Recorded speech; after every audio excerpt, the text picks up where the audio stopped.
pray you allow me a few moments to coordinate my seldom used reproductive sequences. Yeah, sure.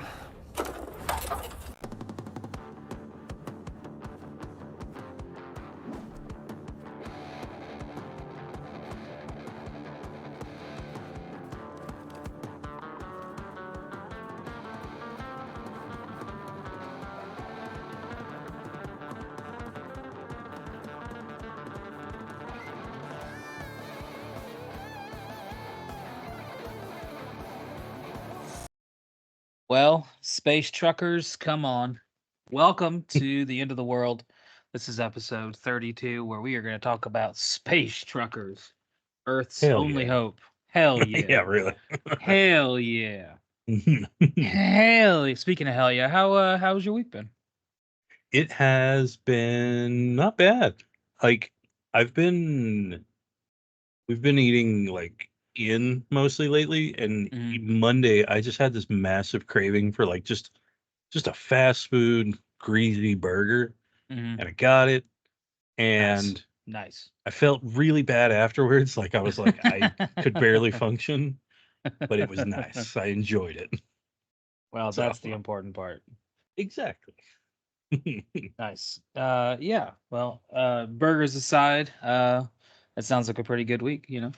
Yeah. Can't Got complain. some taxes done, 'tis the season. I still haven't even started mine yet. So Yeah, no, I can dig it. there is that. Yeah, I'm still waiting on my wife's W-2 to come in and then to sit down and do all that. And then I'm not looking forward to it. I never look forward to it, but No. this year especially because we bought a house. So I'm like, oh great, now I got Oh, to yep. deal with all that stuff. That So is going to be a thing. yeah, that is going to be a thing. So Hmm. not looking forward to it, but No. will have to be done at some point. Yeah, my week was been pretty much the same. You Yeah. know, can't really complain about anything there. We're approaching spring break, so the Oh, the wow. children are growing restless, so to speak. We're right now about a week and a half away from spring break, and so Dang. that'll be a week off for me and my last week off until summer break. So then after that, it's just 9 straight weeks of school. And it's the hardest 9 weeks to get through because it's state testing and then finals and then just a lot of trying to get everything done before the end of the year wraps up. And then you get a couple of months off and then we're right back to Yeah. it. So right back to it. Yeah. So yeah, and then dealing with everything that's been going on in the world with Master Blaster. I keep trying to make it a point to not bring it up, but it seems Oh, virtually yeah. impossible how not to at certain points. Just Yeah, really? it's just there's a lot. When we last talked about him, they had tried to declare themselves king, and Yeah. their immediate follow up was to send out an email telling everyone 5 accomplishments they had this week, and that didn't go over quite so well.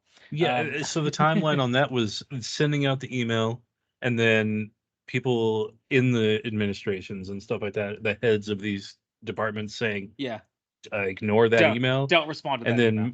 then Master Blaster is saying, yeah, just kidding, guys. We don't need that. Now the newest is, no, but I do need you to reply to the second email. Yeah, it's basically like, hey, you know what it reminded me of? That douchebag guy from Office Space. He's like, hey, so gonna need you to come in on Saturday. Oh God, he is Just he kidding, has just such kidding. lumber energy. But do need you to come in on Saturday. So Mhm.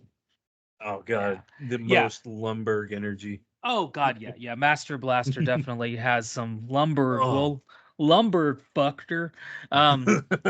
So moving away from Master Yeah. Blaster and Lumberg themselves, In and honor of the space truckers, and Mhm. also taking a beat from your cue last week, Mhm. I did go ahead and get myself some space beer. Space Truckin', come on. Yeah, this one is from I don't know if you know this one, Real Ale Brewery. I do. They're in Blanco, Texas. I grew up there for like 6 years or something like that. Hadn't been there in like 25 years. Gotcha. But yeah, there's a brewery there, and That makes sense. I've had some good success. Like they've had some pretty tasty stuff. This one, probably wasn't the right time to get this, but it's called Commissar. It's a Russian Imperial Stout. Nice, nice. Yeah, it's a big can of it. I didn't realize it came in a pint. I don't have a pint glass. This one's a little bit smaller than a pint, All right. but it's Well, 9.8, and I'm gonna taste it right now and see what this is. Ooh, ooh, yeah, that's pretty good. good. That you can tell it's Imperial. Ooh, Nice. that's strong. Yeah, that's a strong stout. I don't know if it's as Nice. good as Guinness or anything, but it's still a You pretty know, good stout. I never minded Guinness too much, back in Oh, I love it. It's like one of my favorites. one of my in my heavier drinking days when I don't drink as much as I used to. When I was in college, Mhm. I was known to drink. I think my biggest drinking accomplishment in college was people you're familiar with. Um, Yeah. they came over, Jessica and Jamie, to my dorm at the University of Texas of the Permian Basin, Mhm. and I think I'm allowed to say this now. We weren't supposed to have alcohol, but pretty much every dorm did. And yeah, they brought over a 12 pack of Bud Light, and we played Magic the Gathering with a bunch of people. And I single handedly took down a 16 pack of Bud Light that night. Damn. And yeah, I did not purchase it. Jessica bought it with the intention of drinking it herself, but I, in my infinite wisdom, decided I can drink 16 beers, and so I did. And yeah, threw up a lot And that that night. wasn't. Oh yeah, no. And that wasn't Yeah, the last yeah. time you'd do something like that. Oh no, I've done several things like that, and Yeah. in the past, I've become That something of is, a refined character, the journey of a fool, if you will. oh yeah. Yeah. Speaking of fools' journeys, let's get into Yo. tonight's movie. Tonight we're looking at Space Truckers from 1996. 1997 is kind of the ballpark. It didn't. Yeah. We'll get into it. This movie really didn't ever come out, but it did. But it didn't. But it did. We'll talk about it. So, Ooh. directed by a very popular director who I really like. I own most of his movies, and we'll talk a lot about him tonight because Mhm. we're only going to really get to talk about him maybe one other time, and that's it. Maybe. We're talking about the director Stuart Gordon, who also is the co-writer of this movie. Stuart Mhm. Gordon is a prolific director, to say the least. Um, Uh-huh. some of his films that he's responsible for are Reanimator, Dolls, RoboJocks. He did a really cool version of Pit and the Pendulum. Ooh. A movie that we will eventually talk about called Fortress, which is a Hmm. future episode of our podcast. Another end of the world movie. That one stars Mm. Christopher Lambert, so we'll probably watch it Hey. after we look at the first two Highlander movies. Um, Heck yeah. going back into the world of horror, he also made Dagon and Oh. yeah, then did some film noir stuff with King of Ants and Edmund. And Mhm. probably his biggest accomplishment outside of sci-fi and horror is he's also the writer and producer of Honey, I Shrunk the Kids and all of the kind of sequels and TV shows and everything related to that whole series. He was kind of one of the head writers behind that. You know, I can see it just in this movie alone, and I can explain that later. I'm interested to hear that. So, a little bit more about our director because like I said, he's kind of a big deal. Mhm. Um, he actually started in making plays, and he made some interesting plays. His first play was a stage play called The Game Show, and this Hmm. was in 1964. It was a kind of theater of the bizarre in that basically the play would start and they would lock the audience in the playhouse so the audience could not leave, Whoa. and then they would plant audience members that were part of the production, and those Hmm. audience members would be beaten pretend to be beaten and pretend to be stage raped, and Oh. they would keep doing this until the audience basically like attempted to fight them or riot and break down the door. And that was the Wow. whole point of the play, was basically kind of like an agitprop play, that it's like intended to kind of agitate and get you to. Yeah, so kind of like a little bit of an agitprop in the sense that it's kind of like intended to agitate and instigate you to take some kind of action. Just doing Mhm. so in a very intense way. Yikes. Yeah. He followed that up in 1968 with him and his wife doing a political version of Peter Pan that led to them being arrested in Chicago for violating some obscenity laws there. Yeah. Oh man. Yeah, so that was outside of Chicago, and then that was 1968. In 1970, he relocated to Chicago proper and founded his theater company called the Organic Theater Company. And total, they made 37 plays, and including one of them was a trilogy of plays called the Warp Trilogy, which was kind of like a almost sci-fi stage production of something akin to like Star Wars. Um, Hmm. kind of a little bit in that realm. He also did a stage production of Kurt Vonnegut's Sirens of the Titans. Ooh. So, interesting book there. Is it? 1980. Yeah, I'm not familiar with that one. It's a good Vonnegut book. It's not as Yeah. popular as Slaughterhouse 5, but definitely worth a read. I think you could probably find it online for free. Oh, awesome. In the 80s, he moved into movies and started doing mostly H.P. Lovecraft adaptations. That's kind of where he started with Reanimator and some other of those kind of movies, kind of based off of H.P. Lovecraft stories. Yeah. In the 90s, he moved to working with two producers that we are very familiar with.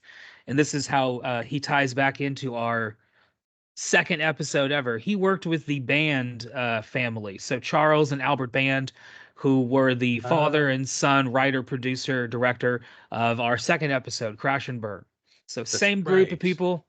They also worked with Stuart Gordon. They produced a lot of his movies, and he also would write and produce a lot of their movies alongside his writing, producer, director partner Brian Usna, who I could be mispronouncing that name. I could be mispronouncing that name horribly, but Brian is also responsible for being the writer, director, or producer for Society, which is a really great horror movie. Silent Night, Deadly Night 4.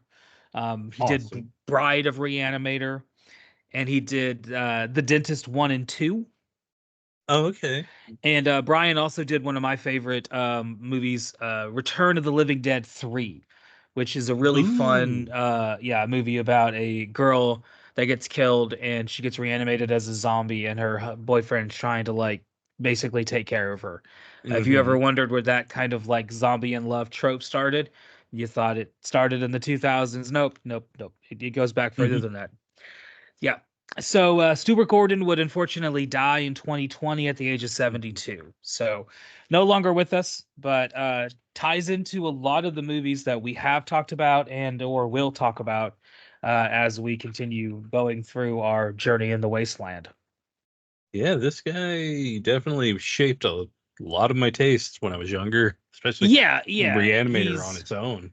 he's one of those directors who you don't hear the name as much, and then you start to look at who's made all these movies that you grew up watching, and you kind of see these through lines where you're like, okay, so that was also produced by that guy, or that guy also wrote this, or you had a hand in this movie, or things like that. So I always find those little facts to be interesting. Um, Yeah. his writing partner for Space Truckers here is a guy named Ted Mann, who would also be a writer for a lot of 80s and 90s and modern TV shows, including Miami Vice, Uh, NYPD Blue, Deadwood, Magic City, and Homeland. As well as seen a couple he, of those.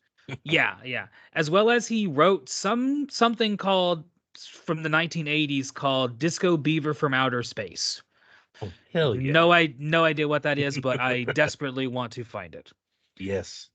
And before we get into the cast, a little bit about how I discovered this movie, because this is kind of the inverse of our Six String Samurai episode. It is. So in that episode, you had seen the movie, and it would be one that I had always wanted to see, had never found or never seen before. Here we have the opposite. I had grew up watching this movie, and you had never seen it before, I believe, correct? Yeah, it was one of those movies like I'd see I remember seeing trailers for it for sure. Like on other VHS tapes that I'd watched, and there was just there were previews on it. This Yeah. was definitely on a couple of those at least. And it just I don't know, it just never circled around to where I would actually see it on TV. I think I would see like it would be like towards the end of it and it was playing and I'd just didn't want to do that, so Yeah. I just never actually caught it. Yeah. Makes sense. Yeah. Makes sense. Yeah. So I grew up with this movie, and we'll talk about it. This movie was intended to come out to a theater release. That never happened in America, at least. In America, it only came out to HBO and to DVD eventually, and it actually didn't come out until Blu-ray until 2022. So it took a long, long time for it to come out to Blu-ray. Yeah, that is a long Actually, time. yeah, the best version to watch is actually the streaming version on Tubi or YouTube. Unfortunately, the DVD copy, the aspect ratio is really odd, and it makes it really hard to see anything because the screen is like a tiny little square in the giant TV as opposed to being correctly formatted. So that's the problem with the DVD. So I actually own the DVD, like I said last time, but still watched it streaming because I prefer that version. Yeah. Yeah, this was another one of those movies similar to a couple other movies we've talked about, where I watched it a lot growing up as a kid, did not know the name of it. Would always catch bits and pieces of it on HBO, and was one of those movies that as I got older and I figured out the name of it, trying to describe it and discovering it on Google took no time at all because you type in like 90s movie about space truckers and then you get space truckers and you're like, oh, is that the name of it? Shit, okay. Yeah, that's the name of the movie, Space Truckers. And we'll talk a little bit about the title as we go because we might have some alternatives as we talk about our episode tonight. So, our cast here is only about 4 or 5 people really worth talking about, and a couple of them we will see again and again. And one of them we have already seen, and that is Dennis Hopper, who joined us with our Waterworld episode 19, where me and my wife talked about that lovely movie. Yes. He has also a great been Dennis Hopper appearance, you know. Oh yeah, he's fantastic in that movie. That movie is basically Mad Max on jet skis, and he is a fantastic Mad Max villain in that world. Other movies he's fantastic in are Easy Rider, Blue Velvet, a movie that we'll talk about probably around October. Spoiler alert: Land of the Dead when we get to the Romero zombie movies. He was also in Meet the Deedles, the first Speed. Fantastic little hidden gem of a movie called Red Rock West. If you've ever seen that one, Nicolas Cage is in that too. It's a good Nick Cage movie. He's in Super Mario Brothers, which we talked about on episode 20 as a movie that's so bad it's good. Was in Texas Chainsaw Massacre 2, which is pretty fun time. And he was in Mad Dog Morgan, which is another Australian movie that came out before Mad Max that we've talked about when we were talking about Mad Max, because it kind of set the framework, a little bit of the groundwork of what Australian cinema looked like before George Miller took over. He was also in Cool Hand Luke. You know, that movie's fantastic. I love me some Cool Hand Luke.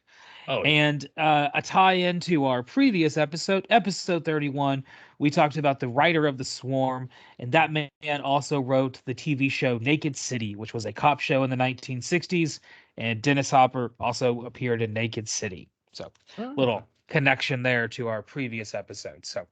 So far we have connected to episode 19, 31, and episode 2. Just connecting all the dots here, right?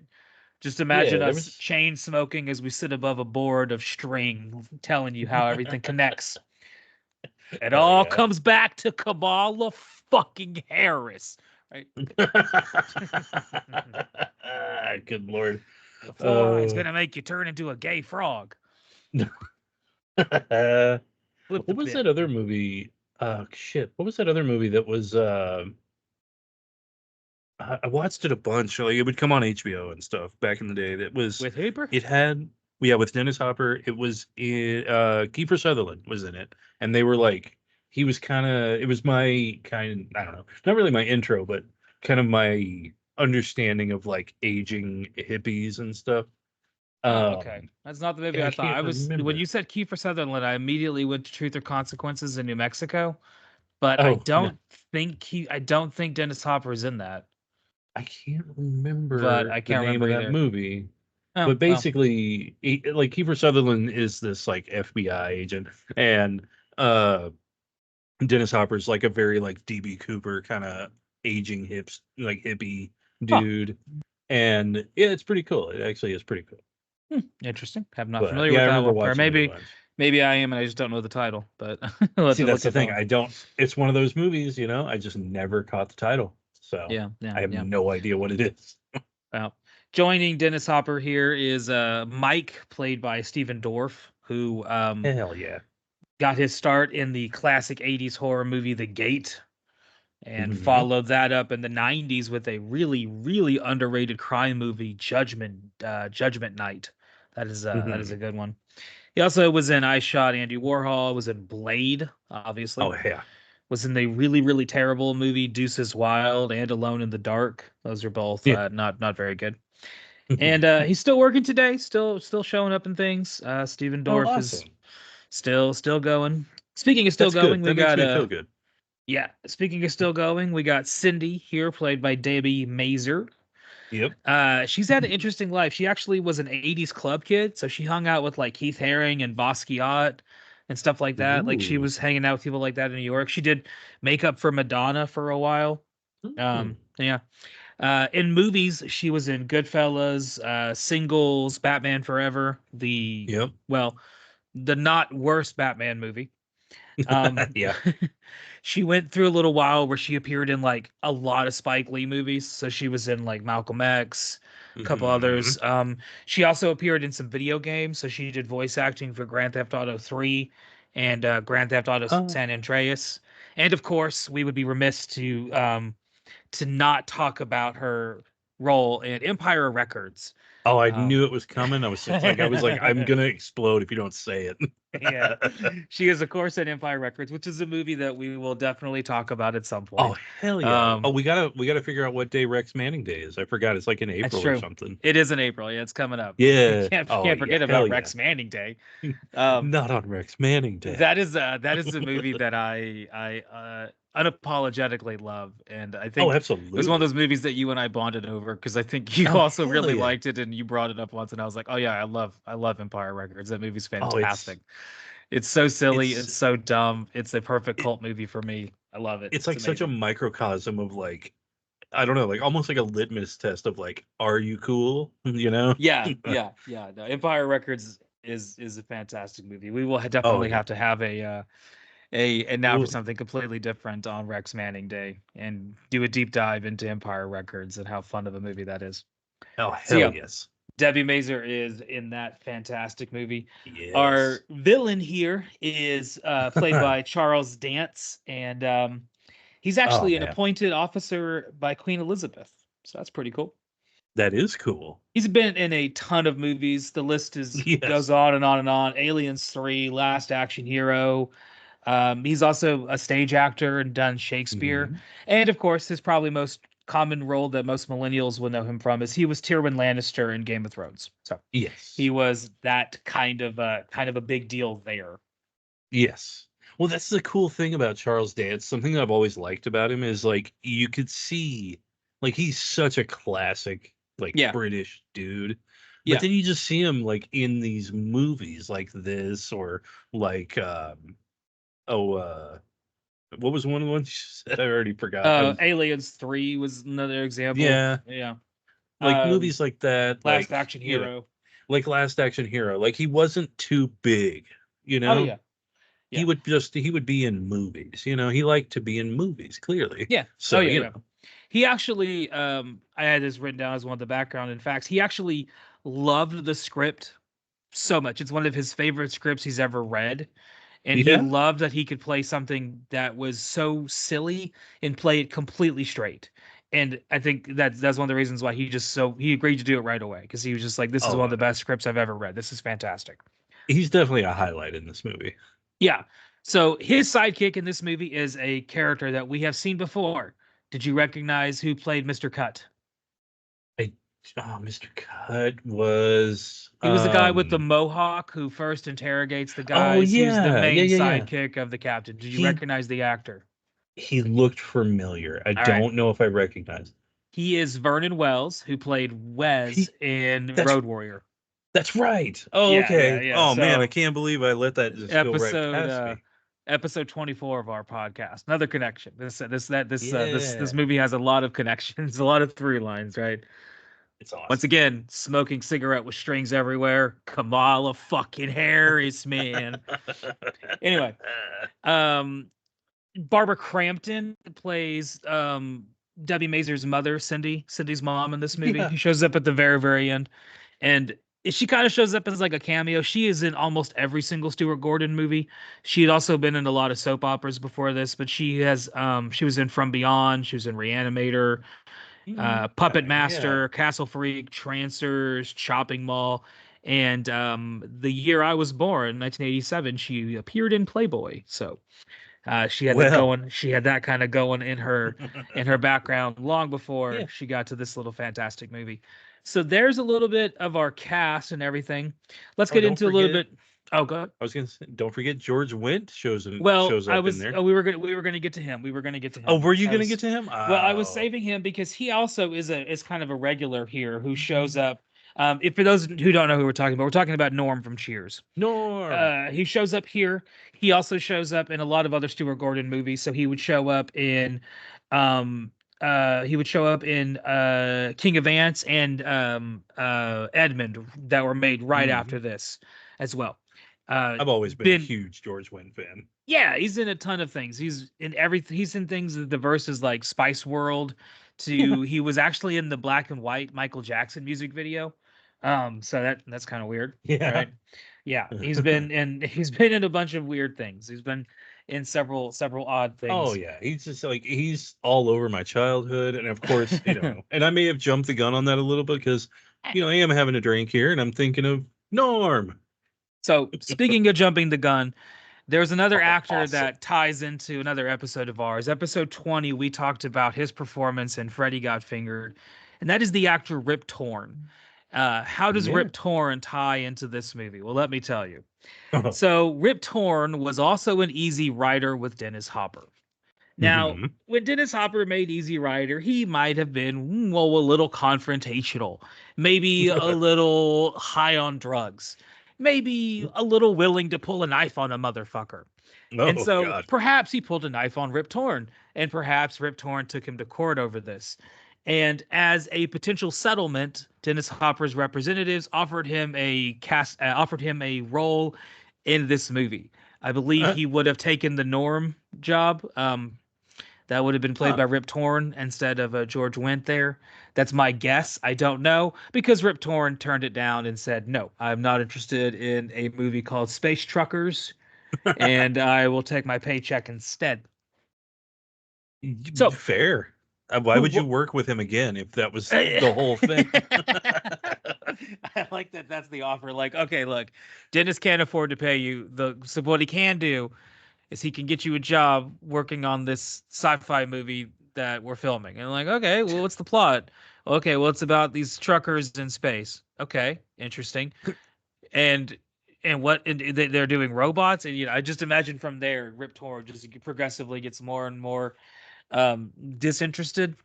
But at the same time, around like 5 years after this, he would have an elephant masturbated onto his body and Freddy Got Fingered. Yes. So I don't know if he's exactly one to scoff at this writing here. Yeah, I was gonna say this. I think if like him turning it down, I imagine it had to have more to do with just not wanting to work with him anymore. Yeah, I would imagine. I mean that that would be my guess. So who did want to work with Dennis Hopper and Stuart Gordon was the country of Ireland. So this movie was filmed in Ireland because of tax breaks. I thought it was filmed in space. Could have fooled me. Yeah. So it was filmed in Ireland, and they took advantage of some tax breaks. However, the tax breaks only went so far because there was no CGI studio in Ireland. So they had to repurpose an old industrial building, which cost a bunch of money to do. Total investment into this movie, $25 million.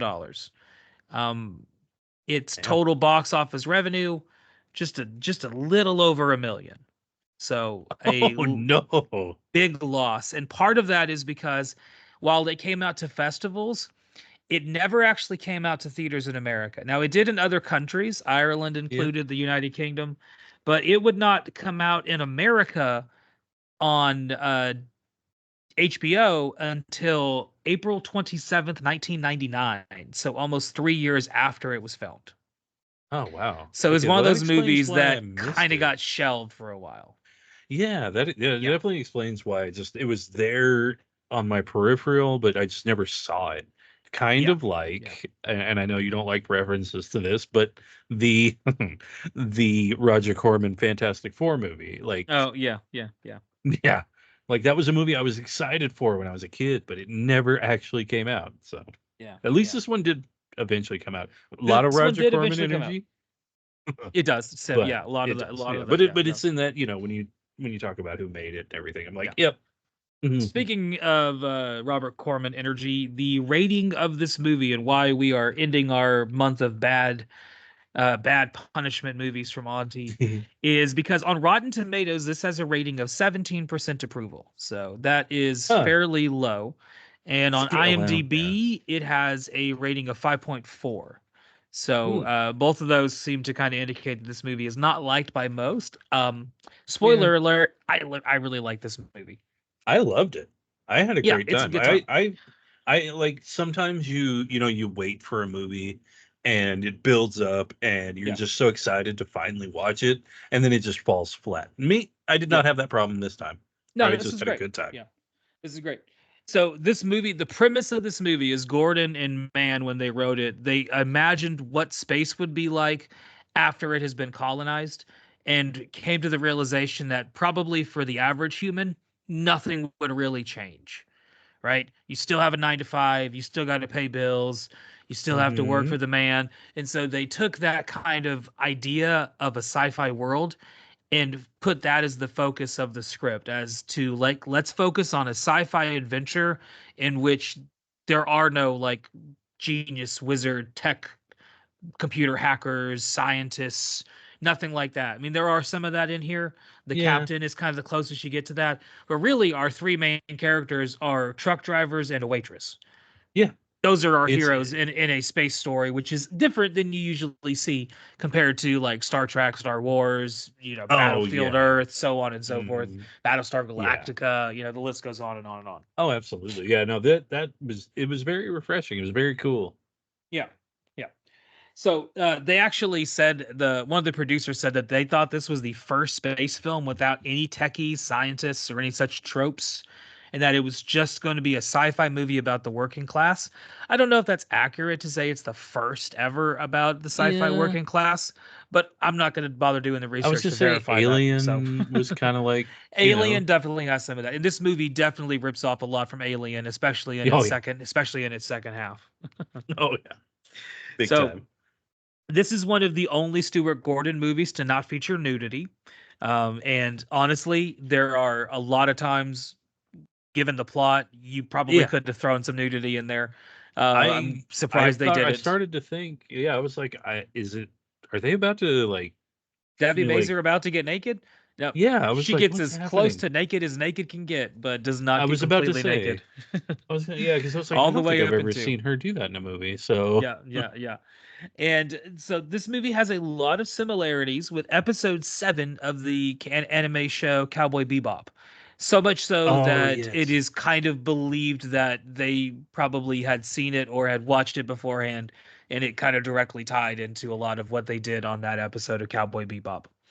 huh? Um, I I am don't know not that episode. sure. I have not seen Cowboy Bebop in probably like 10 years. I used to watch it. I It's one of all the animes that I do like, which is, the list uh is not very long. yeah. Is one of the ones I do enjoy, mostly because the soundtrack and the art style Oh I think are really yes. cool looking. And I mean, I Oh grew yeah. up watching it. It's one of the ones that pretty much a lot of millennials grew up watching: Dragon Ball Z, Sailor Moon. Yep. Those kind of the common ones that a lot of Yes. us grew up with. So yeah, I definitely have a lot of appreciation for Cowboy Bebop. Hmm. I've And caught bits and pieces of it. if I remember, there is an episode of Cowboy Bebop that has a lot of like similarities to this. Yeah. But I'm not exactly sure which one it is. I'd have to go back and really like watch and find, and see. But yeah, according to the internet, there's a lot of similarities to episode 7 of Huh. Cowboy Bebop in this movie here. Speaking of Japanese connections, the robots themselves were actually designed by a robotic artist from Japan who kind of specialized in Ooh, sexualized robotic art. That's kind of his kind of thing. And his name awesome. was Hajime Soriyama, I believe is his Uh-huh. name. So he designed all of the robots, and all but one of them is played by a woman whenever they're in costume. Oh, okay, that makes sense. And the costumes did cost a little bit of money, so you can kind of tell at some point when they could only afford one for the very long time. Yeah. Because they don't use the most of them until the very end. And the Yeah. robots were supposed to have a like a CGI distortion effect when they kill. So they're little. So whenever they kill people, they basically make a laser beam sound. But Hmm. unfortunately, there really isn't a laser beam to go off of No. it. It just makes a sound and you see an explosion. There was supposed to be like a CGI distortion effect where the screen was supposed to warp around the image as they Hmm. did that, but that was too expensive to do, so they just cut it. You see one example of it whenever the robot first kind of breaks free at the second part. He kills one guy and it like does a close up of the guy's chest as it Yeah. kind of spirals. Yeah. That's the only one they did. That was Yeah. supposed to happen every single time. That Oh was no, too there's expensive. Yeah, that was too yeah. expensive given all the stuff they had to do. So they said fuck that shit and Yeah. instead just kind of had the robots as they are. And Yeah. I will say, like, I can see the only way I can see people saying this movie is bad is that this movie definitely lives and dies by its budget. Like Oh it yeah. is a movie that $25 million, that's a lot of money. That is probably not nearly enough money in the 90s to make a CGI sci-fi epic. No. It's just and it shows. The CGI Oh yeah. looks dated, it looks poor. The robots Hmm. don't look the best. When they kill No. people, it's silent explosions, just Yeah. noises. You just hear a noise go like "Pew!" and then there's no laser, there's no Yeah. death ray, it's just an explosion off screen and people jump. And so Yep. you kind of have to accept that going into it. But once you get used to it after a couple times, and there are a lot of killings, especially in the first like 30 seconds of the movie, Oh you yeah. get kind of used to it. It doesn't bother you anymore. At least it didn't bother me. No. No, no. There was a certain point like I was confused at first, but I appreciated it. Yeah. So speaking about being confused, I say it's time Yeah. we move on to Travis trivia as Oh yeah. we look at the day this movie came out to HBO, which was April 27th, 1999. Because, like I said, this movie in America, it never came out to theaters. It still has not had a theatrical release. It's Hmm. been only streaming, only DVD, only Blu-ray. And for most of the 90s and most of my adult life, it was only available on HBO whenever they decided to play it. Huh. Well, So, now I can see why I missed it so many times.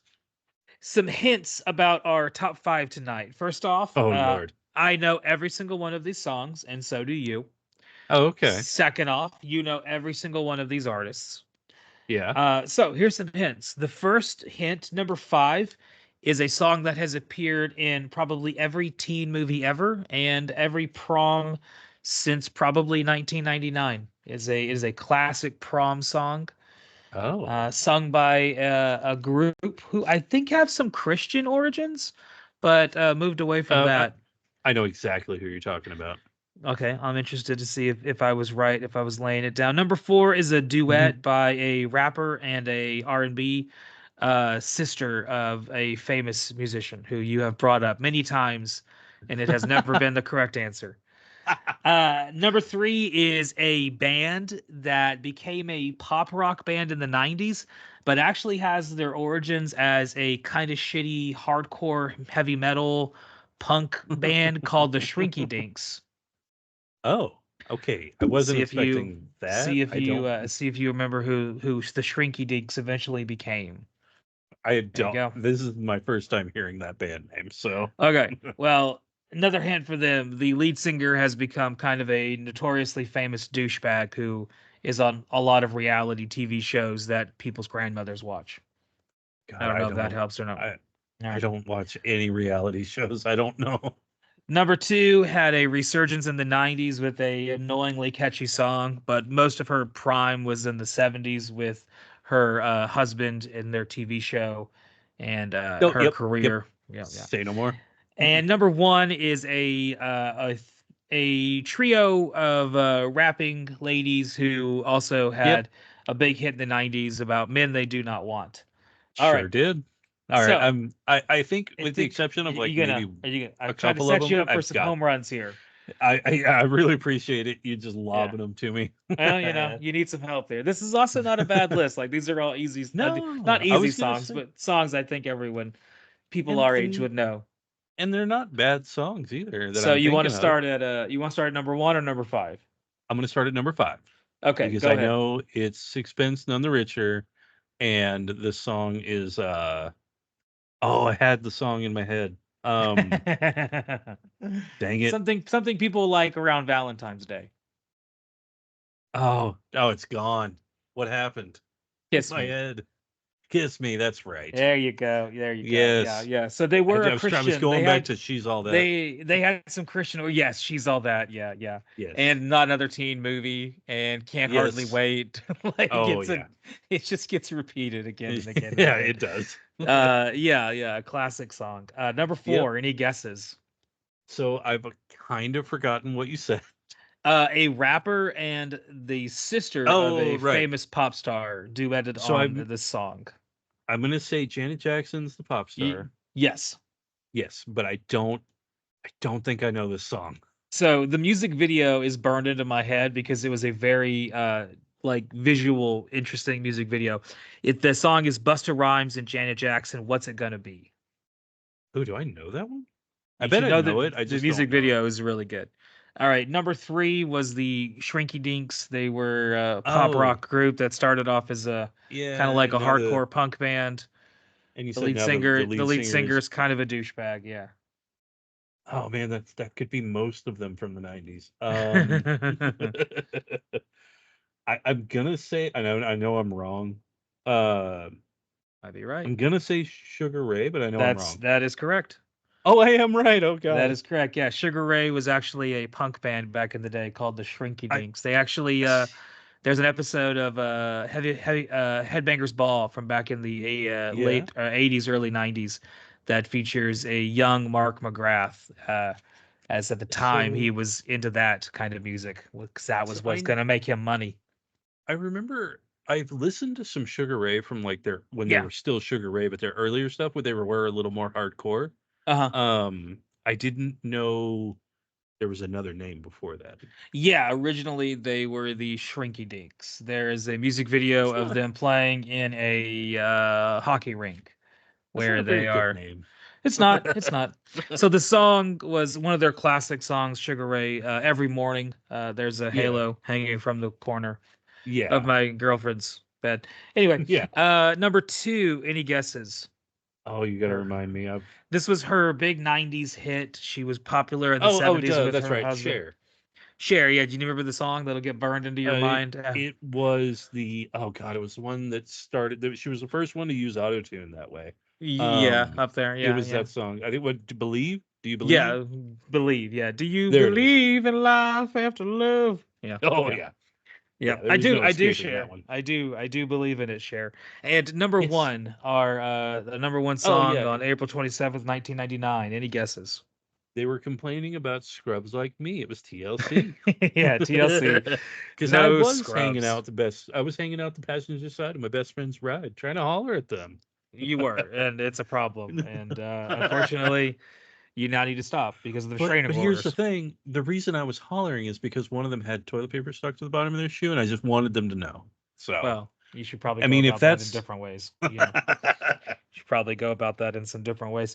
Speaking of go about things in different ways, we're going to take a little pause and we're going to come back and talk about the plot of Space Truckers as we I don't know, maybe today we do some Deep Purple. Maybe that'll be our segue. See if ooh, we tried to do Baker Street last time and they also copyright struck us. oh man, I mean, I had to get rid of it, but I did use it twice last week and I got away with one of them because yeah, I overplayed a clip of Mad Max Beyond Thunderdome on top of Baker Street. uh, I think that was enough to do it. I'm learning how to get around YouTube's ability to spot musical choices. So I'm wondering, could you get away with just the word "come on"? come on, yeah, Could you get it? probably, maybe not. I don't know. We'll find Just out make it because real. I'm gonna try it in just a second. So we're gonna come back Yeah. and we're gonna talk about the plot of Space Truckers. See you guys in a second. See ya. Hello, everyone. Just a little update. We are adding an additional show onto the little rotation. So, in between when the podcast episodes come out each week, you can also see a little gaming series. So, me and my friend Jamie have been playing games together since we were probably 6 years old. And we're going to start playing some nostalgic games set in the post apocalypse that we enjoy. And so, you'll basically hear me talk shit to him as we play games and him do the same as we kind of go through some of our favorite games. So we're going to look at a bunch of different things, and pretty much all kind of post-apocalyptic nostalgic games you can think of. We've probably played them and enjoy them, and yeah, it'll be a fun time. So we'll look forward to seeing you guys with us playing Fallout New Vegas is the first one we're going to get into. So yeah, we're going to tackle the wasteland and play one of the coolest games that has come out in a long time.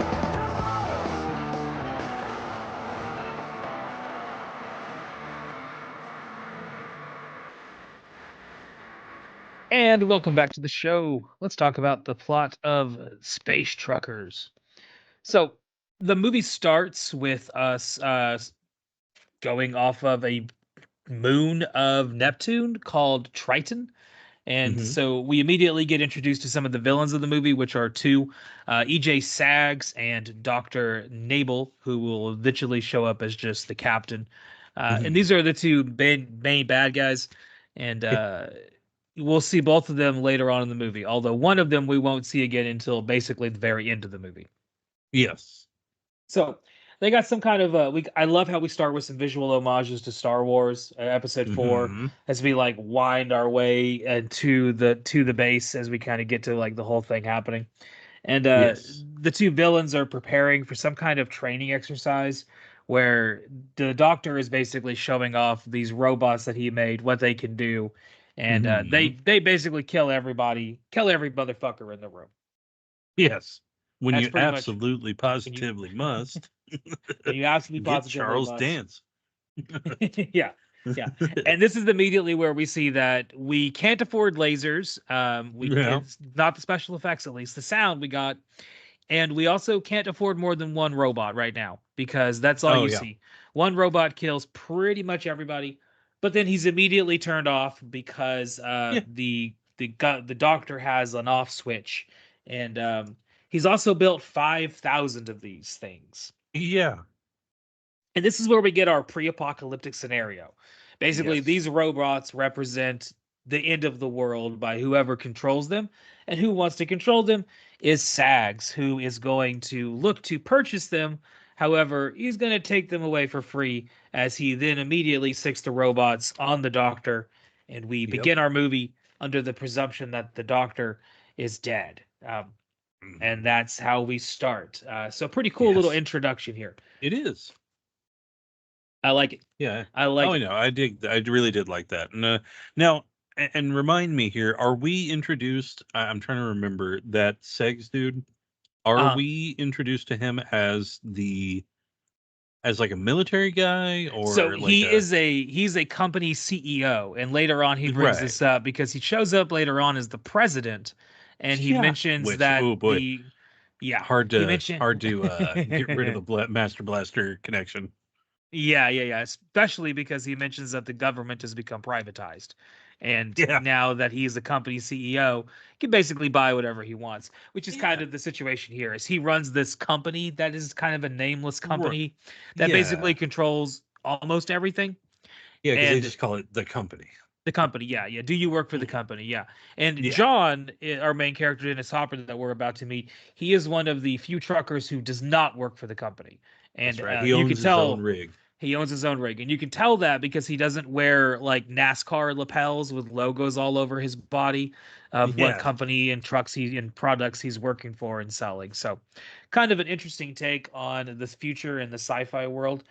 And we Yeah. see that continued as John is driving in to drop Yeah. off a load of pigs. We see all Square over pigs. square pigs, all over Oh. the entrance to his dock. are satellites that are full of basically like kind of Billboards. like roadside billboards, but in space, advertising all Yeah. kinds of things. And so I we saw get a liquid beef was one of them. liquid beef, yeah. Yeah, so we're getting kind of like a different take on the colonization of space in that like now it's Yeah. become very much like corporations Corporatized. Yeah. corporations run everything, right? Oh yeah. Yeah, Which I mean, honestly, that's how I see it. This yeah. was like such a like, yeah, this is about what I expect. Yeah. So he locks into the dock after showing up a few days late, and he immediately asks Norm, "Where's my beer and when do I get paid?" And, Oh yes. and Norm is not so happy. He's shown up a couple days late, so he starts haggling him over being late and how much Yeah. he's going to get paid, and then eventually he just decides to fight him. Oh yeah. Well, Dennis They Hopper gets just the best yeah, of them. just come on board, and then the other guy goes to take a swing at him and totally whiffs. Yeah, and then Dennis And is Dennis like, Hopper's "That's like, not how you swing. Like, let me show you how to yeah, do it in zero gravity." He gives him a and quick little immediately jab, and the guy goes knocks flying. out 2 front teeth. Yeah, yeah, yeah. It was So Dennis is not getting paid, but he also isn't giving up his load until he gets paid. So we're kind of at an that's right. impasse. But he also Yep. needs himself a beer and he needs himself a payday. So he goes to the Yep. local little tavern, a little space saloon, if you will.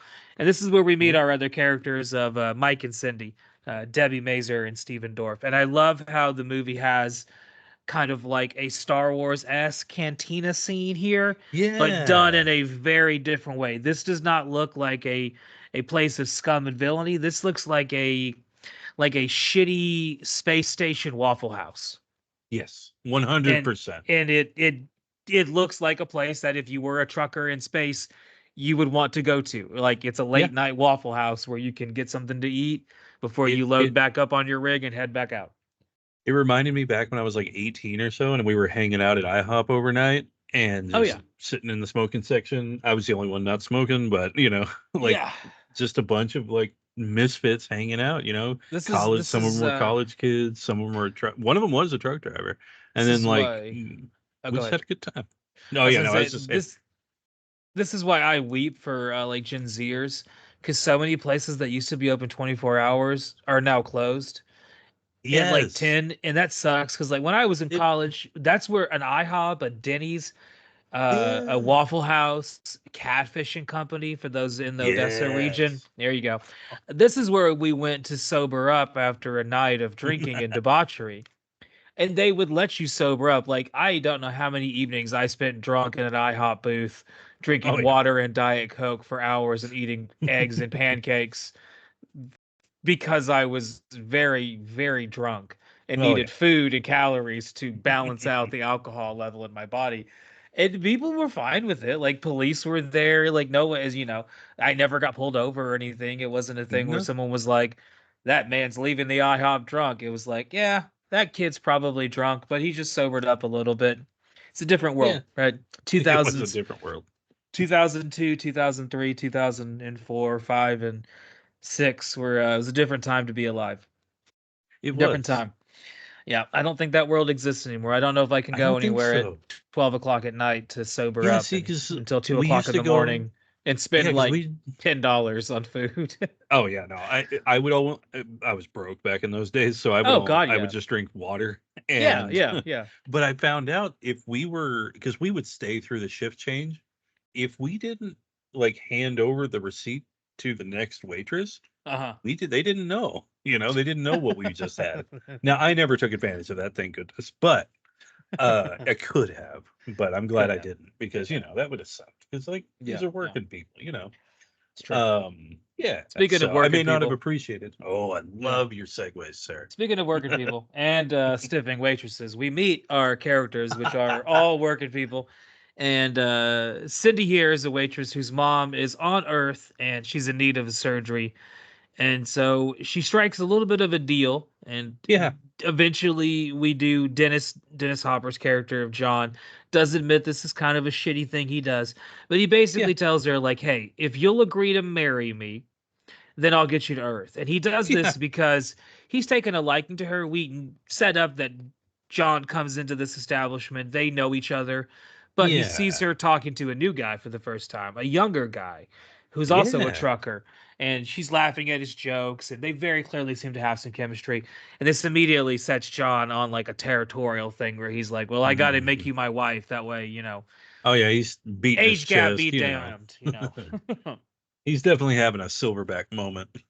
Yeah, yeah, yeah. And I wrote down here, I love how colorful this movie is with its depiction of space, right? Oh, It's yes. it's very colorful. It's not gray and drab. Everything is bright. There's a lot of shiny colors, right? It's a That lot of that. is one of my favorite things that movies do because I there's so many movies that just want to, and for a long time, like from the 2000s and on, has Uh-huh. just been very like washed out colors, very like, Yeah, yeah, yeah. like it's just very drab, very like, Lots of grays. and Lots of gray. lots of grays, and it's like things like that. But and then you have the like Michael Bays of the world where everything is either, with like that blue and orange, like Mm-hmm. that very contrasting color, but it's all one note. So Yeah. when I see a movie like that where it's just like there are vibrant colors and it's very like everything stands out, it's dynamic, that Mm-hmm. does a lot for me. I get very Yeah. excited about that. Oh yeah, yeah, it's very cool here. So Yeah. as John is hitting on Cindy, we get cutbacks and forth to show that John's load of his pigs are getting stolen by some rotten Yeah. bastards.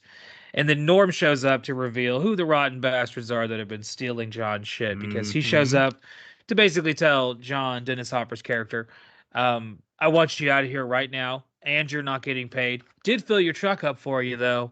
There's Yeah. that, but you need to get out of here, which immediately causes a little bit of a brawl inside of this here Waffle House as Oh yeah. we get some interesting little fight scene here that eventually ends with Norm getting sucked out of the space station in a kind of That graphic way in its that silliness. was I loved that.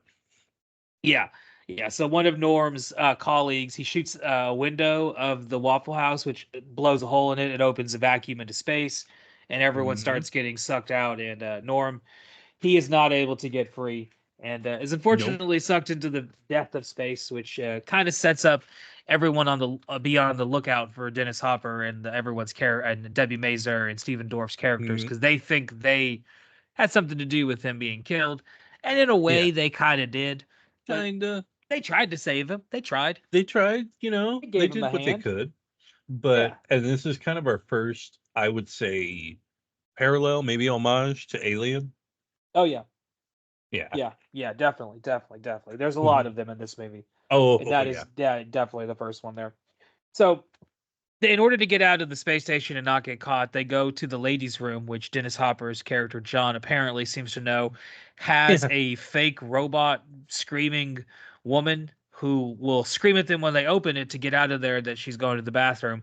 But if Yeah. you press into her face, you know that it actually activates a button, which takes you to the underworld and you enter into the lair of Mr. Zesty, who is the guy that Jean is going to find a load quick and easy and one off the books so that they can get Yeah. paid and get out of here before the cops find them out. And Again, I so, liked all about the sequence. I loved that there's an underground in this yeah, space station. I mean, because obviously there's gonna be like uh off the books jobs being done, yeah, yeah, exactly. And this So is what they agree to. They agree to an off the books job where basically they have a tight timetable and the people that are wanting it want it here and now.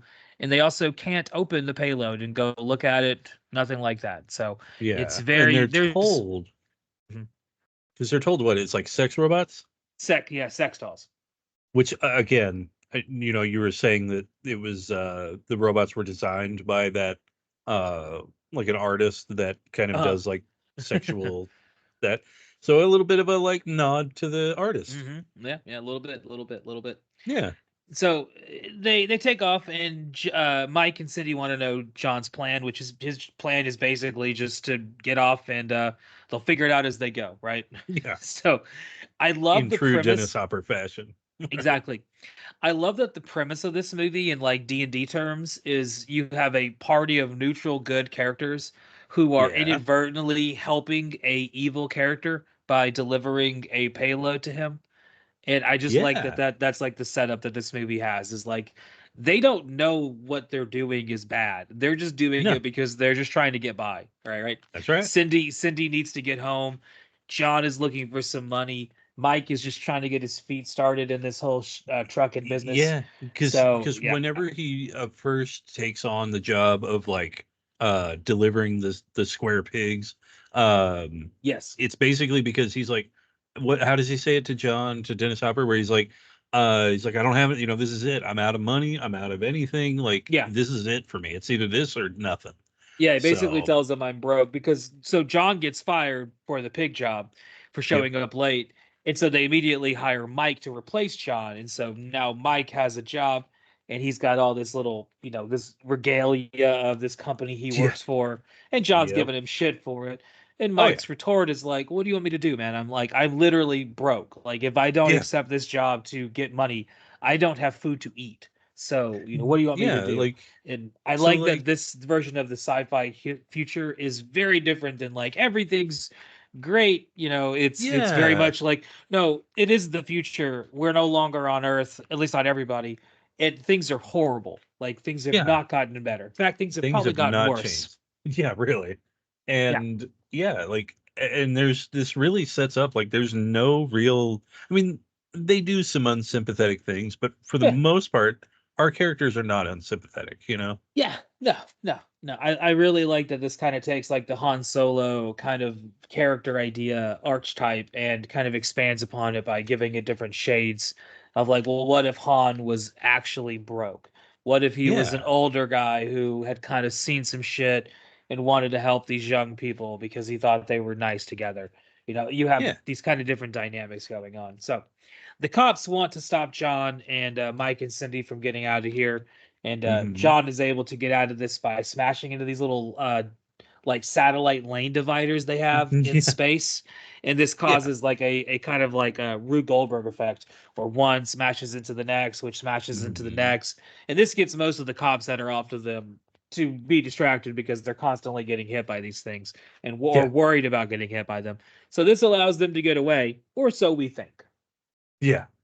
Well, fortunately, they immediately pretty much navigate into some black rock asteroid field. I love Yeah. this that it basically takes the idea of black ice and how it's invisible to truckers, right?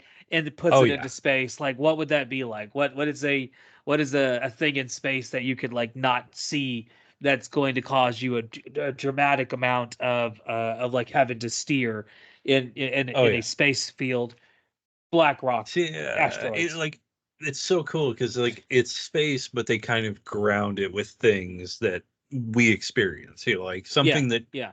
so I mean, you know, and it's made in a more fantastical way, a more sci-fi way, but it's still the same thing. So it's really cool. I like that a lot. Yeah, yeah, yeah. Very, very fun. Very, very cool part. So they're able to navigate around this, but it ends up with them getting stuck literally in space as their Yeah, engines are struck by one of these asteroids. So they have no engines, and this their rig begins to burn up and gets very, very hot. And this kind of yeah, leads to the next part of the movie, which yeah, is where we get our almost R rating because so yeah, John goes out on the ship to try to fix it, leaving Mike and Cindy on the inside. And this yeah, leaves Mike and Cindy some time to bond and discuss their history with Earth. And this is where we learn more about Cindy's mom and more about why she wants to go to Earth and more hmm, about John and or not John, sorry, Mike and what he even knows about Earth because he doesn't seem to yeah. know a whole lot. He's never really Oh been yeah, there because before. he's never been there. She Never talks been there. about yeah, because he says those things in the river, and she's like, "Oh, fish." Yeah, yeah, yeah. Yeah. And I will say, I don't like Steven Dorff in every single thing he's in. He's really good No. in this. He's Oh really yeah. good in this. Every performance Oh in this is fine. Like, there's no performances in this where I'm like, yeah, that person's bad. yeah. No, no, no. Yeah, This yeah, was yeah, a yeah. Everybody showed up for this yeah. movie. Yes, definitely, definitely. And so this is where it starts to heat up in the ship, and this is where the bonding gets a little bit more physical as Mike and Cindy start to remove their clothing because Yeah. they are getting hot. And this is where I said, like, the movie could have very easily gone into R-rated territory, as Hmm. Debbie Mazur gets about as close to naked as a person can get. Yeah. She's just a couple pieces away from just yeah, R rating.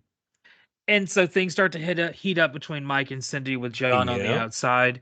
And this is when Cindy tells Mike about the arrangement she has with John, where she's basically agreed to marry him, and she doesn't want to say no because he's a nice guy, and he is a nice guy. Yeah. They make it very clear that he is a nice guy. Mike says this is bullshit though, and He calls says out it's bullshit. the problem about this whole dynamic and how it's kind of worked out in John's favor more than anybody else's, right? Yeah. But Cindy's not interested in going any further. They do kiss a little bit, but they don't have sex. Yeah. She does shut him down. She does. She does. And so John shows up shortly after this and sees both of them in their underwear and is immediately pissed at Mike as he accuses Mike of trying to steal his girl, Cindy. And then Cindy tells the boys to stop fighting over her. Oh, yeah, that's right. And they settle this whole problem by cracking some cold ones.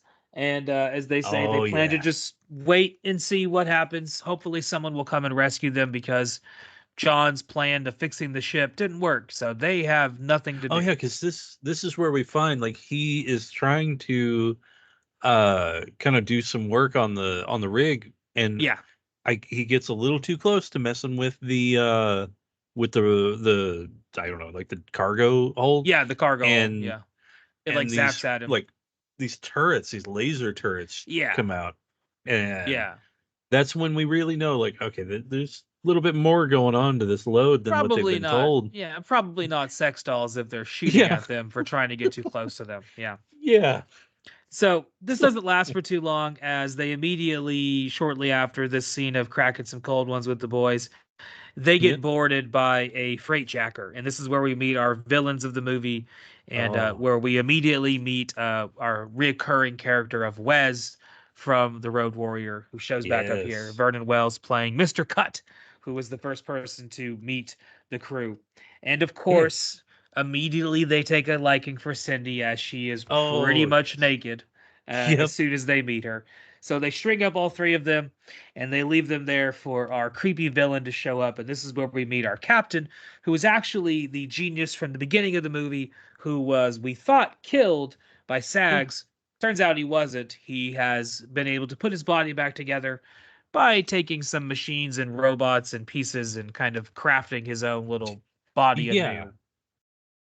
It's pretty cool how they put this together. Yeah, he does walk in. He's got like a very much like a pirate ship captain, like a space pirate, literally. These are pirates. He's got a peg leg. He's got half of his face burnt off, and he's a genius. And he immediately he wants you to know it, and he wants to know if they work for the company. He wants to know what's in their cargo, and he would really like to have sex with Cindy. Yeah. So those are kind of their ambitions that they have, and so we get this really kind of funny scene where they kind of go back and forth. I love the part where Dennis Hopper corrects Stephen Dorff and says he applauds you for your confronting your disability. Yeah. So the captain starts playing some hots for Cindy, and Mike responds and calls them out for being basically not having a full body. And then Dennis Hopper's response is we applaud you for your confrontation of your disability. Very good. Which is kind of the theme of this movie, is that like Mike wants to confront and be like, no, fuck the man, fuck this government system, and Dennis Hopper's character's immediately like, no, it's okay, it's all fine, like just play along, like this is don't want any headaches here. Just stay with the status quo, stay alive, shut the fuck up. So Cindy, confronted with probably going to be sexually assaulted by this creepy guts of people, she agrees to have sex with him, the captain, as long as he provides them a ship so she can go home and see her mother. Yeah, she's very singular focused, and also this is a really kind of a pragmatic move. I mean, honestly, there's probably very little chance she's going to get out of it. They're freaking tied up. They're tied up. Their ship doesn't work. They're surrounded by a bunch of people with guns. It's a bad place to be. It's a bad situation. Yeah. Yeah. So honestly, it's not a bad move on her part. Honestly. Exactly. So then we get our quote unquote sex scene, and we'll talk a little bit more about that. God. This Oh, While it that's God, happening, we get the Wes and the boys trying to crack into the trailer. So yeah, the yes. sex scene. So Captain's genitals are a spinning mechanical dick drill that It's so we learn has been the designed to drive women wild. the second he like as he's kind of getting undressed or whatever, and you see all these like I thought it was pretty cool how they made it look Yeah, like how they he's spent got some these money on robot this. parts. The second he like does that pull string, I had to pause it because I Yeah, started laughing so hard. yeah. So his mechanical spinning dick drill that's designed to drive women wild is unfortunately powered by a pull string like a lawnmower. So he has to crank it up and it doesn't quite crank. He starts to Oh, crank it up again and it doesn't quite crank. You know, honestly, something that's happened to such a all good men of touch. our age, right? You get ready to crank it and it's just yeah, it's not You working. got. It's not working. Okay. I think Give I me a flooded minute. it. I'm gonna go sit in the corner and try to figure I this gotta I problem gotta out. prime the pump. Which is basically what he does. He literally goes and turns his back and sits in the corner and starts fixing his dick He's so he can have sex with Cindy. oh, it is such God, it's such a It's funny scene. definitely And it's played for like laughs. it's and I'm glad they did that because it's really horrible what's Oh happening. yeah. I mean, So basically, it's a scene about sexual assault, and they it play it for really is. laughs and do it in a controlled way that it doesn't come across as too like cringy Yeah. that you're doing this. Instead, it is Yeah. kind of funny because it's like, all right, well, he's trying to rape her, but Yeah. he can't because He his robot dick doesn't work. And he's really the foil here. And that yeah, is the kind of the best case scenario for a scene yeah, like this. yeah. So So he's able to get his machine at fully operational, and he begins to try to mount Cindy and tells her that he likes to keep his necklace on for good luck, but yeah, just that just was just weird. think of something else as he does this. She doesn't think for too long because she gives him the old reach around and pulls the plug out of his little system, Yeah. and as he sits there unable to really do much, He really she falls apart fast. pretty Like, fast. Now, I will say he's able to put himself together quite fast too, because oh yeah. she basically steals his look and hat and tries to play it off that she is him Yeah. for just a brief And part of a scene. they buy it. They do buy it. They do buy it. She is able to get away with it until the captain shows up and immediately is Yeah. like, "No, that's not me." And, Yeah. we You think got it this like is gonna Yeah, go ahead. like that guy that was like just going along with it, like you Oh gotta yeah. know he's like, oh, I'm screwed. I'm getting I'm fired. this dumb. I'm getting fired. Yeah. So we think this is going to be the end of our heroes, but they are able to get out of this because John mentions, don't you think it's weird, Captain, that this load is so heavily protected and you haven't opened it yet? And the Yeah, captain is that's like, yeah, you're right. That is a little peculiar. very smart move. We get to see more of that pragmatism. That's Hmm. another thing I like about this movie. It's not crazy fantastical. It's like No. it's the very much like what would you just, you got to stay on business. You got to do the thing. Yep. And so yeah, very very smart move by John to just say forget about us for a second. This thing is like a big deal here, clearly. Yeah. So, Because they've cuz been torturing John and Mike the whole time, asking them like, "What do you work for the company? What's in the cargo?" And they keep telling them like, "No, we don't work for the company. We don't know what's in the cargo. We think it's sex dolls, but we don't know. yeah. Yeah. Like, we don't know. Seems heavily protected for sex dolls. We're not sure." Well, the captain and the crew and are able to finally open it up, and the captain and Wes get in there, and this is when we find out that he has discovered his babies. These are the Oh yeah. robots that he designed, and well, they're not sleeping. One of them is alive and immediately starts killing everyone. Oh yeah. And this leads to the second half of the movie, which kind of becomes similar, like you said, to Aliens, Yep. except with robots. We have these Yeah. killer robots that are Well, they coming have a around. similar they kind of have a similar look to the They do. alien. They do. They do. Yeah. They're very sleek, slender body Yes. shaped. Like I said, all of Yes. them were played by women except for one. Um, Yeah. and they're very slender. They move very quickly. They have blades. They have this like silent laser that they use at times. Yeah. Yeah. So they just start killing everybody in Captain's Oh crew, yeah. including Captain himself, as we find out eventually.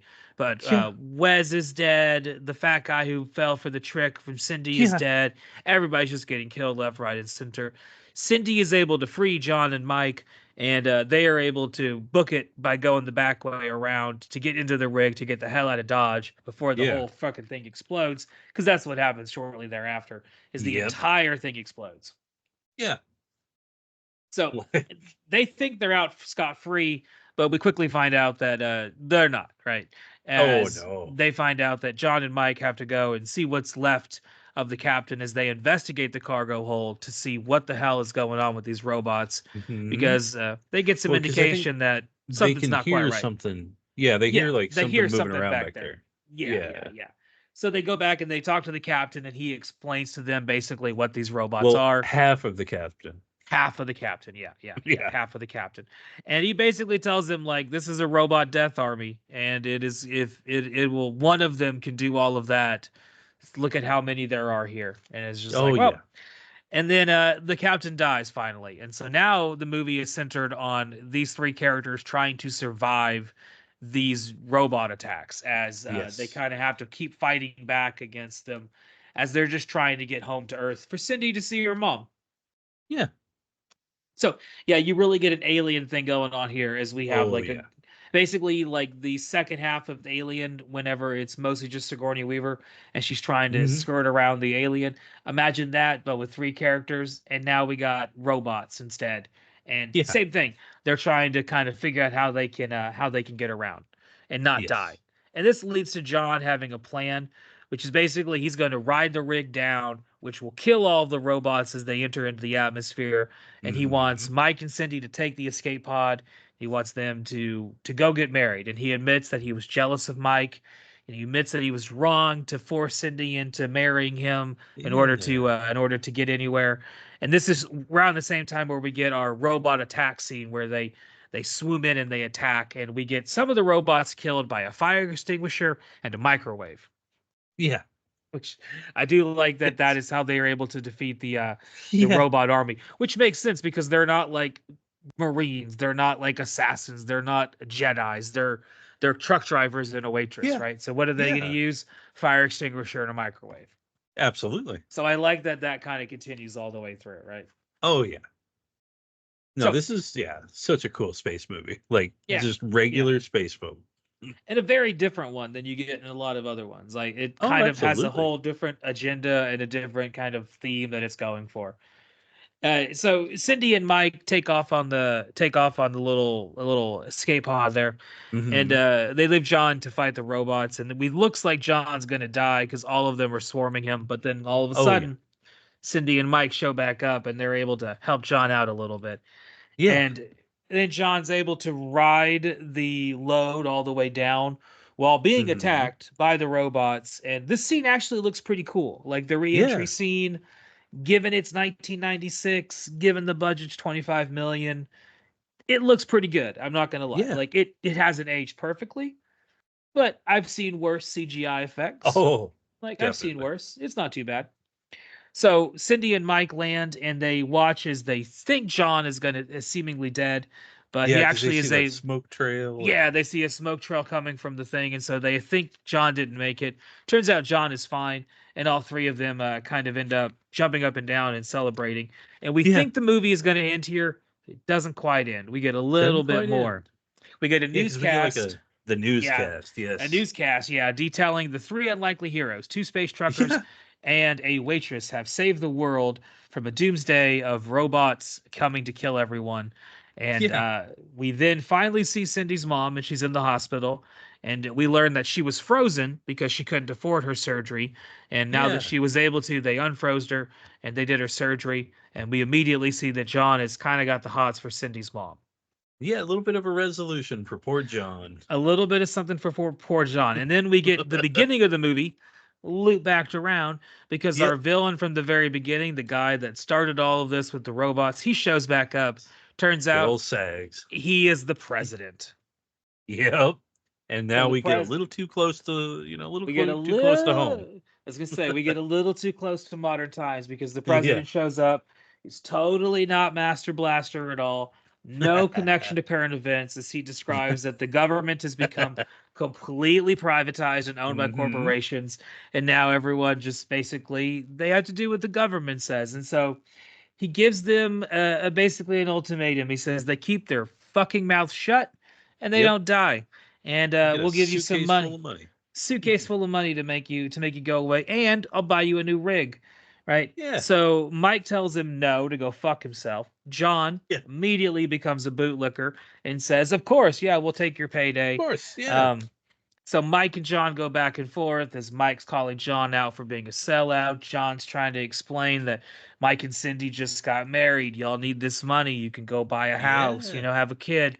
Anyway, it ends up with Mike not trusting the situation, throwing the money out the window. Just at the same Yes. time, the president is downstairs about to activate the bomb that's inside of the money briefcase. Yes. The book, But the briefcase of money falls down, and then what? Go ahead.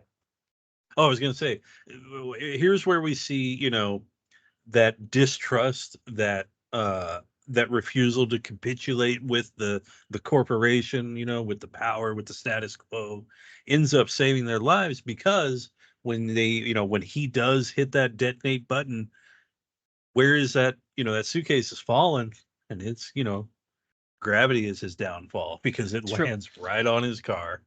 Damn the man. And Save Empire damn Records. the man. There it is. Oh, That's Debbie, the you thing. did it again. That's the theme of this movie. Damn the man. Save Damn the Empire man. Records. Yeah. So Master Blaster is blown up, and our group of heroes decides we need to get the hell out of here, as Yeah. they are now wanted for killing the president.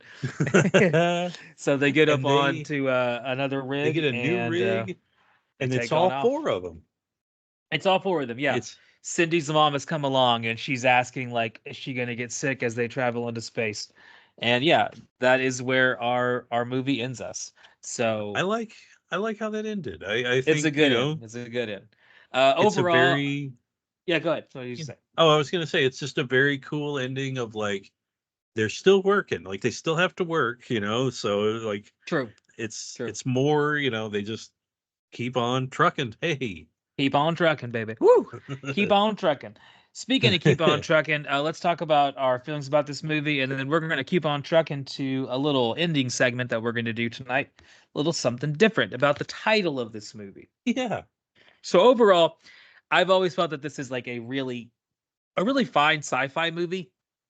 It's limited by its budget, obviously, Mm-hmm. and I think that obviously shows. You can't watch this movie and not see that it has some budget limitations, especially like with the lack of the robots really blowing anything up. Things just kind of explode around them, right? Yeah. But I do like that the movie works with that by introducing ways of shooting around that. Like it's shot in a way where it seems to understand that it has a budget that it has to work under, and it's doing its best with that. The performances are all really great. I like that the concept is different than a lot of other sci-fi movies. I really like this movie and have always really had a great appreciation for it. And it's one that I think is a really classic 90s sci-fi, one of my youth that I think more and more people should watch and get an appreciation for. There's not a whole lot of movies that are comedy sci-fi trucking movies. And there needs to be more, in my opinion. So go ahead, your thoughts before we give our pitches for the title. My thoughts. I waited for so long to watch this movie, and it did not disappoint. It's I will say, okay, so I said earlier that I can see a connection between like Honey, I Shrunk the Kids or something like that. I think it was in that bar scene where they're fighting. There's like this music that they're playing that is just so confusing, and like it was very much like a Honey, I Shrunk the Kid kind of song or something like that kind of music where I was like, what's happening now? Like it was very whimsical, very something like that. And so it was a little bit like, oh, okay, I know what I'm in for now. And I like that. I like that it wasn't a very serious movie or anything. And they were very simple blue collar people. I like that. I liked a lot about and I like the message in it. Obviously, I'm going to enjoy that. I love those kind of movies like Reality Bites or, like just very, well, maybe not Reality Bites, but, like Empire Records, like normal working people damning the man, Yeah. So I really Damn like the man. that. Damn the man. Speaking of damning the man, let's talk about titles for this movie. So the The original title for the movie was Untitled Irish Space Film. Oh, Are that you has there? so much potential. Yeah, I was gonna say. Yeah, that was the original title of the movie. Now, Stephen Dorff's agent hated that. Hated that it was called Space Truckers. Oh, how could So, he? yeah, as they were filming it, Stuart Gordon kept asking Stephen Dorff, like, all right, when you think of a better title, let me know. Movie got done being made, and he asked Stephen Dorff, title? And Stephen Dorff said, Space Truckers. So, not the best title for a movie, in all honesty. Although, it Yeah. does pretty well describe the movie. Like, Yeah. it pretty much describes it to a T. What is this movie about? It's about space truckers. What should we call it? Space truckers. However, I gave you the task of maybe thinking of other titles for this movie. So I came up with a couple, and then I asked our good old friend ChatGPT for some ideas. So, Oh, you got okay. any ideas of titles So, for this movie? so my main one, and it kind of stuck on this one Yeah. because like it really stood out to me. Because I was like, geez, man, everybody in this movie's kind of a creep. Yeah. Um, so I've got space creeps or Space creeps in creeps. space. Creeps in And space. my I like it. tagline for that would be oh god, how did I say it? Shit. It was more of that like tie into like Alien and stuff like that. Mm-hmm. Was oh, what was it? I can't remember the exact word I used, but basically it was in space, no one can hear you creep, basically. So, so Nice, I nice, kind of nice, just nice. landed on that and I sort of stuck. So I like it. I like it. I took yeah. it in a different way. So the name of the robots are Disintegrator 5000. Hmm. Or well, they're called Disintegrator bots, and there's 5,000 of them. So I thought an easy title, Disintegrator 5000. There you go. Ooh, like Something very easy. Power Man. Very, very much so. Also, very much like Exterminator 3000, heroes of or warriors of the year 2034 or something like that, Yeah. titles Oh that yeah, we're used to. because we don't. But What year is this? It's like 2196 or something. Like it's 100 2196, yeah. years. Yeah, Yeah. 2196, yeah. Yeah. So definitely set in the future there. So you could also go Yeah. with something like that, Yeah. 2196. Or, and this is where I took two different directions. So I came up with two alternates, and then I asked ChatGPT. So Oh, okay. we could go with Space Truckers. We could come up with a different title. Or what if we just make it a completely different movie? Oh. Another trucking genre that we take to outer space. That's right, Smokey and the Bandit Cosmic Run.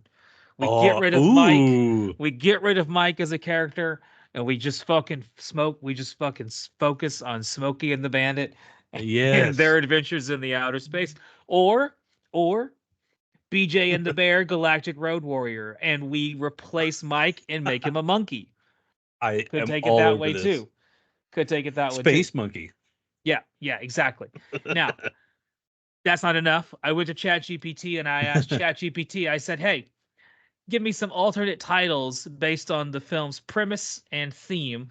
And then, I gave it all of its premises and themes. And so Mhm. here are the titles that ChatGPT came up with. Oh I Lord. will say, I don't really like any of these. I think they're all kind of generic and lame, but here we go. That's ChatGPT. That's AI for you. Galactic Freight. Okay. Hauling the Yeah. Stars. Hate that one. Oh Do not like Hauling the Stars at all.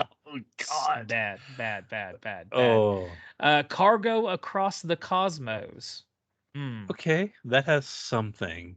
This I one I think it's like. trying to deliver more than it can. This one I kind of like. Spacebound Express. Ooh. Okay. Not Yes. bad, not bad. Interstellar Haulers. All right. I'm for it. There you go. Trucking Through the Galaxy. Oof, boy. Yeah, That's yeah. Here's one with some alliteration. Cosmic Cargo Crew. okay. I Yeah, like it. yeah. I'm a sucker for alliteration. So Uh-huh. This one's got some Star Wars ripoff to it. The Freight Wars. Meh. Not interested in that one. no. Number 9 here, Stellar Cargo, a trucking adventure. Not a fan of that Ooh. one. Yeah. Not a fan of that one. And then the last one that it gave me was Outlaw Truckers of the Universe. Okay. So That has yeah, something. those were the ChatGPT suggestions. So we have some other suggestions that we could have gone back in time and given Yeah. Stephen Dwarf to Yeah. potentially give this movie either a different name or a completely. He could have just gotten himself fired and replaced with the monkey if we did BJ and the Bear Galactic Road Warriors. It's like, how about that? How about that, Stephen? We just How replace about you that? with a monkey and make a completely different movie. I think Speaking it of could have completely worked. different movies, we are going to end our episode tonight, and we will get ready to enter into the month of March. And we got some Yes. plans for the month of March. No rolling the dice next month. Nope. We're doing another themed month, just like our month of madness to start the year off. We're entering into the month of March, a time for thinking about a lot of things. You know, March is a time of preparing for Passover and really contemplating one's faith. And we're going to do that as we watch all of the Left Behind movies. So we're gonna and oh we're gonna Lord need all the indeed. prayers on this one. Yeah. We're gonna start with the first three Kirk Cameron movies before moving into the Nicolas Cage remake, and then ending with the Kevin Sorbo abortion. I don't even know what you're talking about. Those are the Left Behind movies. That's what I we're didn't gonna know do Kevin for Sorbo did one. Kevin Sorbo is in the last Left Behind movie. Yes, he Oh is. boy, Yes, he is. They talk couldn't get about. Nicolas Cage to come back, so they got Oh Kevin Lord, Sorbo instead. can I There you just go. say I'm just gonna put this out there. I know this is we'll come to this later on, but I just because this is a joke I just can't get out or I can't Yeah. keep in. Well, yeah. Of all the people that would make me feel like, in Hercules, whenever he has the evil Hercules and Yeah. he just says, "This isn't my world," disappointed.